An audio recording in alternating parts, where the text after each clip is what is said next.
Bubur ayam, bubur ayam. Bang, jual halusinasi ya? Belilah satu. Halusinasi apaan? Saya jualan bubur nih. Lah iya, bubur kan halusinasi. Bener dong. Buset, masih pagi udah disuruh mikir aja. Iya bener dek, emang bubur kan nasi yang dihalusin. Mau beli berapa mangkok dek? Satu aja bang, jangan banyak-banyak. Pedes gak dek? Ya mana saya tahu, makan aja belum. Aduh, kambuh nih migrain. Maksud saya, buburnya mau ditambah sambal nggak? Oh itu, ya mau lah bang, dikit aja, 2 sendok. Mau dikasih ayam dek? Lah, jangan dong bang.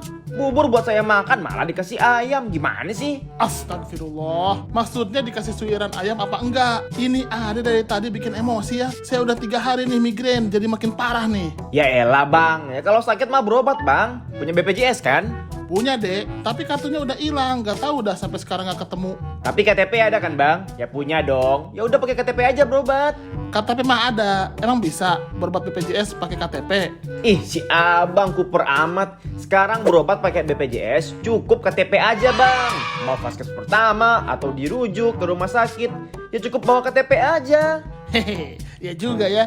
Ya udah, saya mau ke klinik dulu ya, mau berobat. Titip dagangan ya dek. Lah bang, main pergi aja. Ini saya mau beli bubur, bukan mau jualan. Ah lama-lama gue terbalikin juga nih gerobak.